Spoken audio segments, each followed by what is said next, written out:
خواہ وہ صومالیہ ہو، میرے منہ میں خاک لبنان ہو، سیریا ہو، وہاں پہ ہوتا یہ ہے کہ سب سے پہلے صحافت کا اعتبار اٹھتا آتا ہے، جیسے ہمارے ہاں آج کل اٹھا ہوا ہے۔ میں اور آپ جو بات کرتے ہیں کہ لوگ یہ سمجھتے ہیں کہ شاید ہمیں بولنے کی خصوصی اجازت ہے، وہ تو اتفاق ایسا ہے کہ میری نسل کے لوگ یا حسن نثار جیسے ہم لوگ یہ ٹی وی کیمرہ آنے سے پہلے بھی کچھ نہ کچھ لکھا پڑھا کرتے تھے اخبارات ہی کے لیے، لیکن اب اس وقت صحافت جس کو ریاست کا چوتھا ستون بھی کہا جاتا ہے، آئیے اعتراف کریں اپنا اعتبار کھو چکی ہے، تو پھر ہم کیسے اس ریاستی ڈھانچے کو برقرار رکھ پائیں گے؟ اسی لیے خیر کی امید کرتے ہوئے یہ کرنا چاہیے کہ چاہے کسی فریق کی بالادستی ہو جائے وقتی طور پر، لیکن ہم بحران سے نکل آئے۔ اور میں حسن صاحب آپ کی جانب آؤں گی، اور ظاہری بات ہے آپ ہمیشہ کہتے ہیں خیر تبھی ہوتی ہے جب آپ کے کام، اقدامات اور اعمال بھی اس طرف ہوں۔ میں اس سے آپ سے ایگری کرتی ہوں اس بات پہ۔ سوال آپ سے یہ ہے کہ جو اتنے سارے بھی ذکر ہوا کہ فرائض انجام نہیں دیے جا رہے، یعنی کہ ایسا کوئی گرم پتیلا ہے جس میں پانی ابل رہا ہے اور کوئی بھی ہاتھ لگانے کو تیار نہیں کہ ہاتھ لگائیں تو جل جائے، ایسے مسائل ہیں اس وقت ہمارے پاس۔ اکتوبر فیصلہ کن ثابت ہوگا، ہم نکل پائیں گے اس عدم استحکام جو ہر جگہ دکھائی دے رہا ہے کہ معاملات منطقی انجام پر نہیں پہنچ رہے؟ دیکھیں بات سنیں، نصرت جاوید نے ٹیکنیکلی میتھمیٹیکلی جو سارا کچھ تھا وہ تو ادھیڑ کے آپ کے سامنے رکھ دیا ہے۔ میں اس کو تھوڑا اور طریقے سے اسی بات کو بیان کروں گا۔ آپ نے جو کہا ہے نا فیصلہ کن ثابت ہونے جا رہا ہے، پوری انسانی تاریخ اس بات کی گواہ ہے کہ تاریخ میں کبھی کچھ بھی فیصلہ کن نہیں ہوتا۔ صحیح۔ کھیل ہمیشہ جاری و ساری رہتا ہے، جغرافیے بدلتے رہتے ہیں، کھلاڑی جیتے مرتے رہتے ہیں، نہ کبھی کھیل ختم ہوتا ہے، نہ کھلاڑی ختم ہوتے ہیں، نہ تماشبین ختم ہوتے ہیں۔ کیا بات ہے۔ ان کی بھی کمی نہیں ہوتی۔ یہ ہماری کتابوں میں لکھا ہے، میں عقائد کی بات کر رہا ہوں، باقی حقیقت ہے تاریخی۔ اچھا، ایک آخری حقیقت یہ ہے، ایک میکرو لیول پہ اگر آپ دیکھیں کہ ناقابل تردید ترین حقیقت یہ ہے کہ افراد ہوں یا اقوام، وہ جو کچھ بیجتی ہیں، جو کچھ بیجا کرتی ہیں، وہی کاٹتی ہیں، وہ ان کو کاٹنا پڑتا ہے۔ آپ بیجی ہوئی فصل کی کٹائی کا انتظار کریں۔ حسن نثار صاحب آپ نے درست کہا، جو بیجتے مشروط ہیں ہوتی ہے، میں ہمیشہ کہتا ہوں۔ آپ بالکل درست کہتے ہیں۔ میرا آپ سے سوال ہے سر، آپ ایک کہانی، کوئی بھی چیز شروع ہوتی ہے کہیں نہ کہیں ختم ہوتی ہے اور پھر کچھ نیا شروع ہوتا ہے۔ اب اس کو کتنا پیچھے جائیں، چلے ہم زیادہ نہیں جاتے، 2014 سے شروع کر لیں، 2022 سے کر لیں، یا اس سال ہوئے انتخابات سے کر لیں، کہ ہم نے کچھ ایسا بیجا ہے کہ ہم کچھ بہتر کاٹ پائیں گے پھر؟ میں اسی لیے پوچھ رہی ہوں کہ جو کچھ چل رہا ہے آئینی، سیاسی، قانونی، جی I don't think so۔ میں ہمیشہ ایک بات کرتا ہوں، پہلی بار نہیں کر رہا، کئی سال سے کر رہا ہوں، کہ اس ملک میں جب تک بنیادی جوہری تبدیلیاں نہیں آتی، اس کی بدنصیبی کا کھیل ختم نہیں ہوگا۔ سر یہ کہاں سے آنی ہے، کس نے لانی ہے؟ تبدیل کیے بغیر کہیں سے یہ نہیں، یہ سوال میں اس آپ بھی یہ کہہ دیتے ہیں نا، یہ ایک جملہ دے دیتے ہیں، اس کے اوپر بھی تو کوئی بات ہو نا کہ یہ کہاں سے آنی، ہمیں کہیں سے لانی ہے، اپنے اندر لانی، کوئی ایسا ہے ہمیں راستہ دکھانے والا ہوگا۔ کالوں نے پھر خود کو منوا لیا، ریڈ انڈینز نہیں منوا سکے۔ وہ سپورٹس میں، میوزک میں، وہ پرفارمنگ آرٹس میں، رائٹنگ میں کالے نے منوا لیا۔ غلام ابن غلام حسن نثار صاحب ابھی اچھا مجھے ایک بات یاد آ گئی ہے، ابھی ہم ایک اسٹڈی ٹرپ کے اوپر تھے میڈیا سے، پاکستان کے کچھ لوگ، EU ہے، یورپی یونین کے پورے سٹرکچر کو ہم نے اسٹڈی کیا، وہاں پہ وہ 27 ملک ہے، وہ خود کہتے ہیں ہماری ہسٹری صرف خون خرابے، لڑائی جھگڑے کی رہی۔ وہ 27 ملک مل کے دنیا کے معاملات پر ایک رائے دیتے ہیں، وہ ایک منڈی کے طور پر ٹریٹ کر رہے ہیں، تو وہ بھی تو ماضی میں بہت کچھ کرتے رہے۔ یہاں کے ایک ملک کے اندر ایک رائے نہیں بن سکتی، وہ بھی نیشنل انٹرسٹ کے ایشوز پر۔ اور بات سنو، انہوں نے ایک ایسا کام کیا، یہ بریک میں نصرت جاوید آپ کو سمجھا دیں گے، جو آپ کے فرشتے بھی نہیں کر سکتے۔ افریت ہے ہمارے اندر، ہماری اپنی ایک افریت ہے ہمارے اندر، ٹھیک ہے، جس کی طرف آنکھ اٹھا کے بھی نہیں آپ دیکھ سکتے۔ اس ملک میں فساد کی جڑ ڈے 1 سے ہے، نہیں ختم ہو سکتا۔ ارادہ نہیں ہے یا نیت نہیں ہے, ایسے کہہ لیتے ہیں کہ نہیں ہو سکتا تو پھر آپ حتمی بات کہہ رہے ہیں, اور اوپر آپ نے کہا حتمی کچھ نہیں ہوتا. ٹھیک ہے, تو اس وقت حالات یہ ہیں کہ ہر طرف مثبت ہی مثبت نظر آتے ہیں. ٹھیک ہو گیا بھی. جاتے جاتے ضیاء الحق کا بھی آپ نے حوالہ دے ڈالا ہے. زیغم صاحب, حکومت کے لیے آئینی ترمیم کی منظوری ایک چیلنج تو بن گیا ہے, مگر شہزاد صاحب جو ابھی کہہ رہے ہیں اس میں تو سب ہرا ہرا ہمیں دکھنے لگا ہے. اکتوبر کا مہینہ نون لیگ کے لیے ماضی میں کوئی زیادہ خوشگوار صورتحال نہیں رکھتا ہے, نہ کوئی یادیں ہیں. کیا اکتوبر 2024 جیسے شہزاد صاحب بھی کہہ رہے ہیں خوشگوار ماحول اور مقاصد کے حصول میں آسانی لے کر آ رہا ہے؟ دیکھیے, نون لیگ کے لیے یا نون لیگ کے لیڈروں کے لیے یا دوسرے لیڈروں کے لیے یا اشرافیہ کے لیے تو پاکستان ہمیشہ ہرا ہی ہرا رہا ہے. مسئلہ ہے عوام کا, مسئلہ ہے ہمارا کہ یہ بحران ہمیں کدھر لے کر جائیں گے. آپ دیکھیے کیا ہمیں پتہ چلا کہ کس طرح ہم چلتے چلتے ایک ایسی معاشی بربادی میں آپ پہنچے ہیں جہاں پہ بنگلہ دیش بھی ہمارا رول ماڈل ہے, جس کو ہم کہتے رہے کہ اتنا بڑا بوجھ ہے کہ اس سے جان چھڑاؤ, آج وہ ہمارا ترقی کا رول ماڈل ہے.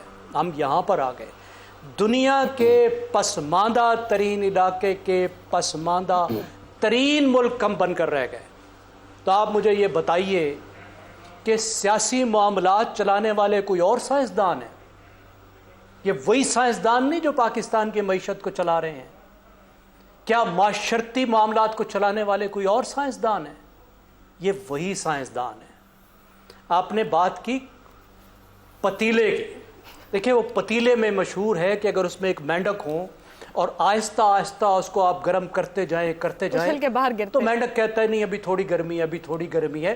وہ چھلانگ لگا کر جا سکتا ہے لیکن نہیں نکلتا, اور وہ وقت آپ پہنچتا ہے کہ پتیلا اتنا گرم ہوتا ہے کہ وہ چاہے بھی تو نہیں نکل سکتا, وہ اندر ہی مر جاتا ہے. یہ ہم نے معیشت کے ساتھ کیا ہے. یہی کچھ ہم کر رہے ہیں اپنے نظام کے ساتھ, اپنی سیاست کے ساتھ, اپنی جمہوریت کے ساتھ.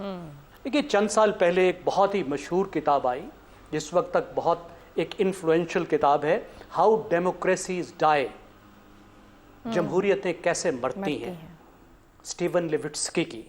اور اس میں ایک جو اس کا ایسنس ہے جو میں سمجھتا ہوں نا, اس کی جو روح ہے وہ ہے political legitimacy of the opponent.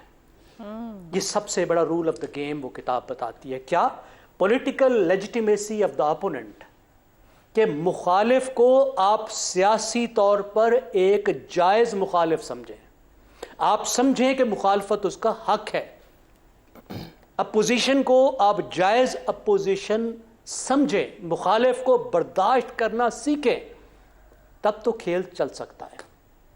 اور اگر عدم برداشت ہو, مخالف کو آپ دشمن بنا دیں, مخالف کو آپ غدار بنا دیں, مخالف کو آپ قوم دشمن بنا دیں, تو پھر کھیل کیسے چلے؟ زیغم صاحب, یہ تو کنٹینیو پروسیس ہو گیا ہماری سیاست کے اندر. معذرت کے ساتھ ابھی اوپر بھی جو بات ہوئی, یہ تو ہم سرکل میں چل رہے ہیں. جو گزشتہ حکومت تھی وہ اپوننٹس کو تسلیم نہیں کرتی تھی, آج کی حکومت کہے تو وہ کہتے ہیں ہم بات کرتے ہیں, مگر وہ جو اپوزیشن ہے وہ بات کرنے کو تیار یا ٹرسٹ کرنے کو تیار نہیں ہے. تو اس سرکل یا سائیکل میں سے کون پہلے نکلے گا یا کون ہاتھ بڑھائے گا اور دوسرا اس کو رسپیکٹ کرے گا, یہ تو کہیں بھی نہیں ہے. تو کسی ایک جگہ تو بات نہیں فکس ہو سکتی. عائشہ,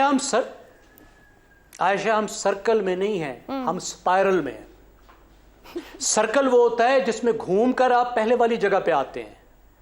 سپائرل وہ ہوتا ہے جس میں ایک سپرنگ کی طرح آپ گھوم کے نیچے نیچے نیچے اور نیچے جا رہے ہوتے ہیں, جس طرح گول سیڑھیاں. صحیح, ہم سپائرل میں ہیں.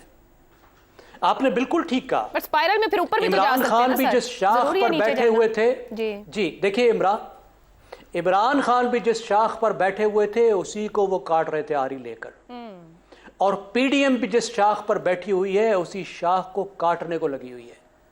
پر پی ڈی ایم کے سربراہ اس وقت پی ٹی آئی کے ساتھ ایک دوسرے. اب آپ مجھے بتائیے, جی اب آپ مجھے یہ بتائیے کہ آئینی ترامیم جو لے کر آئے ہیں, اس سے کیا ہو جائے گا؟ اس سے پہلے بھی تو کتنے فیصلہ کنوار کیے ہیں. اگر فارم 74 کے 47 کا الیکشن فیصلہ کن نہیں ہوا تو آئینی ترمیم کیسے فیصلہ کن ہو جائے گی؟ اس کے بعد کچھ اور فیصلہ کن کرنا پڑے گا. فیصلہ کن تو ایک ہی چیز ہو سکتی ہے کہ آپ رولز آف گیم بنائیں, جمہوریت کو جمہوریت کی طرح کھیلیں. سر, رولز آف گیم موجود ہے نا زینب صاحب, کانسٹیٹیوشن آف پاکستان موجود ہے جس کے ساتھ وجود میں آئی پارلیمان کھڑی ہے. یہاں پر تو کوئی بات وہی ہوگی جو حسن صاحب نے کہی, جو بوئیں گے وہ کاٹیں گے. آپ نے کل غلط کیا اور آج کہیں آپ کے ساتھ درست، تو آپ کو ایک وہی سرکل تو لینا پڑے گا نا اپنی غلطی کی سزا کے طور پہ. جی دونوں کو تسلیم کرنا پڑے گا نا، دونوں سائیڈز کو یہ بات تسلیم کرنی پڑے گی کہ ہم ایک دوسرے کو تسلیم کریں.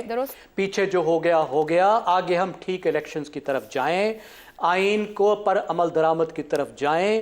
ایک دوسرے کو نیچا دکھانے کے لیے ہم یہ کھلواڑ نہ کریں. دیکھیں سیپریشن آف پاورز جو ہوتی ہے جس پہ ہمارا نظام کھڑا ہے، پھر میں اس کتاب کا حوالہ دوں گا، اس میں بہت آسان ہوتا ہے کہ ایک پلر دوسرے پلر کو تباہ کر ڈالے، لیکن یہ ایک جمہوری اصول ہوتا ہے، یہ بغیر لکھا ہوا قانون ہوتا ہے کہ ایک ادارہ دوسرے ادارے کو تباہ نہیں کرتا. ایگریڈ. امریکہ میں کہیں نہیں لکھا ہوا تھا کہ صدر جو ہے وہ 2 ٹرمز کا ہوگا. صرف پہلے صدر نے 2 ٹرم لی، پھر دوسرے صدر نے بھی 2 ٹرم لی، ایک صدر نے تیسری ٹرم لے لی، فرینکلن روزویلٹ نے. تو پھر آئین بنا کے انہوں نے بدل دیا کہ نہیں بھائی اب ہم اس کو لکھنے لگے ہیں. کچھ قانون بغیر لکھے ہوئے ہوتے ہیں. تو کیا اس سے مسئلہ حل ہوگا؟ خیر یہ تو مسئلے کا حل نہیں ہو سکتا کہ کوئی کسی جھگڑا تو تب حل ہوتا ہے جب آپ ریفری ایک ایسا ہو جس پر آپ اعتبار کر سکیں. جب ریفری نہیں ہوگا. نہیں سر اپنا لے کے بیٹھ گئے ہیں. اصل میں بات وہی سے شہزاد صاحب نے بھی کچھ کہنا ہے کہ اپنا حصہ بانٹ لیا گیا ہے. یہ ملک ہے، کوئی کسی کی جاگیر اور وراثت نہیں ہے کہ آپ اپنے حصے بانٹ کے کہیں کہ یہ اب ہمارا ہے اور اس پہ کسی کا حق نہیں. شہزاد صاحب پلیز آپ کچھ کہنا چاہ رہے ہیں. میں یہ کہہ رہا ہوں دیکھیے ہم بار بار جب حل ڈھونڈتے ہیں کسی چیز کا، بیگم صاحب نے بالکل ٹھیک ان کو فریم کیا مسائل کو، تو جب ہم حل ڈھونڈتے ہیں تو حل ڈھونڈتے ہیں اسی اشرافیہ کے گروپوں کے اندر سے کہ ان کو چاہیے کہ وہ اس طرح کریں. جب کھیل کھیلنے والے اور امپائر اور ریفری اور میدان سب کا سب ہی اس طریقے سے بنا دیا گیا ہے کہ وہ سب ایک دوسرے سے کمفرٹ کے اندر ہیں یا کسی کو بند کیا ہے، کسی کو نہیں کھیلنے دیتے سب.